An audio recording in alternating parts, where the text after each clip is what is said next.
So here we are again, Jordi. Yep. What's happened? There's no buses whatsoever. Nippy Bus have ceased trading as effective immediately yesterday. They kind of didn't really announce it, but it got leaked by a driver, the email, basically making them all redundant online yesterday.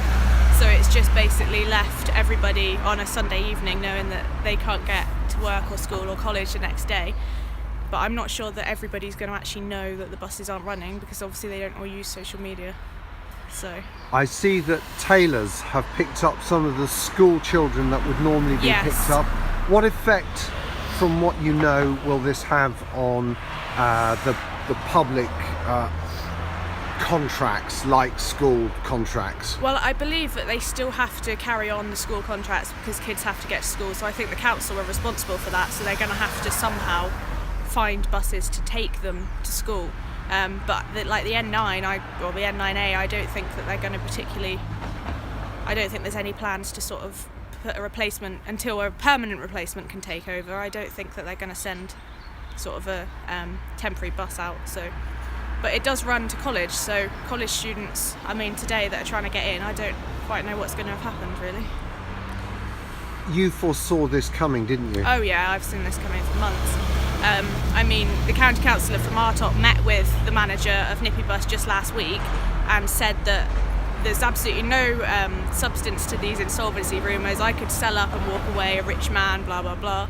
But less than a week later, they've just ceased trading. So whether he was overconfident or whether he was just completely lying through his teeth, I'm not entirely sure. When you met with County Councillor Neil Bloomfield Yeah. on a Nippy Bus service at the end of last week, what was exchanged between you? What was said between you? Really, I was just explaining the issues that we'd had, and Neil and the County Council have been aware of that for quite some time.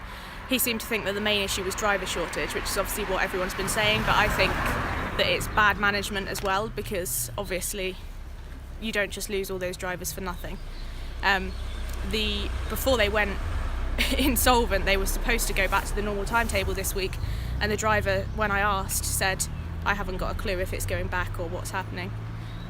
But Neil did have a plan in place to help the driver shortage, but obviously now, or was starting a plan, but now there's no drivers or company to actually help in the first place. So What do you think the message should be for the County Council, given that since 2010 they have cut millions of pounds of their public transport budget? Obviously something needs to be done, because I think at this stage the only people that can help is the County Council, because a private company like Nippy's just gone, but it's now left everybody in Martok completely cut off. There is no bus service in Martok, so they're going to have to do something, because there's people going to school, there's going to hospitals, they're going to work, they're going to college.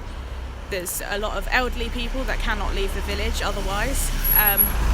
For me to get to my volunteering job, my dad is having to take me to South Petherton to get the South West Coaches bus from South Petherton to Yeovil. Which he can only really afford fuel to do for a month, if that, and he has to leave my disabled mum. So, it's having an effect on everyone, and I think the only people that can do something now is probably the County Council.